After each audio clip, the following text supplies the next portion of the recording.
Hello, I'm Alisa Stovall, a consultant with the Indiana IEP Resource Center. I'm here at our 2017 Research to Practice Conference. And with me now is Susan Hentz, one of our presenters. Thanks for being here. Thank you for having me. You've been talking with the participants here about co-teaching and strategies of engagement.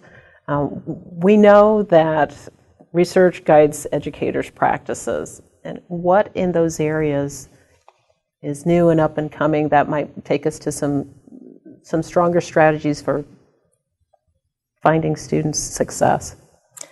I would have to say that engaging all learners is probably one of the biggest components that is rising to the top right now. Inclusive practice is growing, but putting students in the general education classroom is just a foot in the door, but providing them with the support and having them be part of the classroom is just as important for comprehension of material being presented, as well as the access to the curriculum. So I'm seeing now that co-teaching is still on the rise across the nation, but I am seeing more of a push towards the small group instruction, student engagement, active learning strategies, so that those students and all students have the access and success with the curriculum being presented. So how do teachers know that students are being successful? What are the measures that they might be looking at or should be looking at? We're in the room together now, but how do we know that everybody's growing? I think teachers now are starting to do a really good job with formative and summative assessment of the students in the classroom and providing the students with the opportunity to share what they know and using different modalities. A lot of the new formative assessment measures are quick and easy. I think that's what we need. As teachers, there's so much to cover. And checking for comprehension of material throughout the process of learning has become really quite imperative to check for student comprehension. Can you talk a little bit about some of the new strategies? You talked about video and...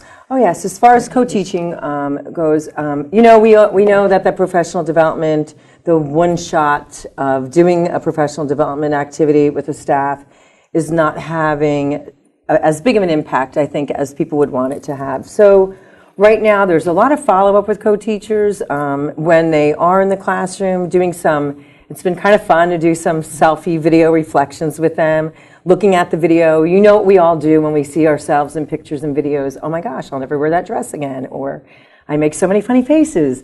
And so taking away from what the teachers are doing to what the students are doing and having them access, doing like, I noticed this when I watched the video. I wonder if I did this, if things would be different.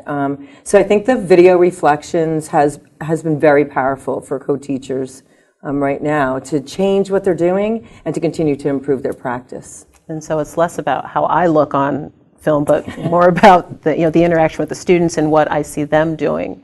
Yes, and it's a great way to monitor teacher talk versus student talk and student-generated questioning, and there's so many strategies that are rising to the top and showing an impact on student learning. And teachers are really, really becoming aware of their practice using video reflection. And uploading videos and getting feedback from others, I think, is really powerful too. And from that, targeting specific things on improvement for student growth as well as teacher growth. Well, that sounds like that's a win-win for everybody then. Yes, absolutely.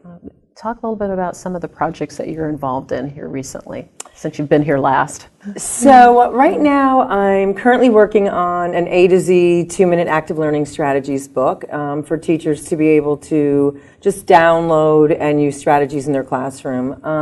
I have been, obviously, as you know, because I've been working with your team for a while, I'm so passionate about engaging my learners in the seminars themselves. So as a result of that, I've gotten so many emails about writing those strategies to share with others, and I finally have had the opportunity. 26 strategies. I feel that if teachers do them the first 26 days of school or first 26 weeks of school, all the teachers and students will have these tools in their toolkit to engage learners throughout the year.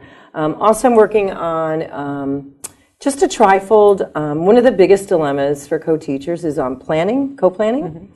And not only co-planning for instructional process, but the co-planning of co-teaching, of understanding the instructional routines and procedures, as well as the specific lessons targeting specially designed instruction.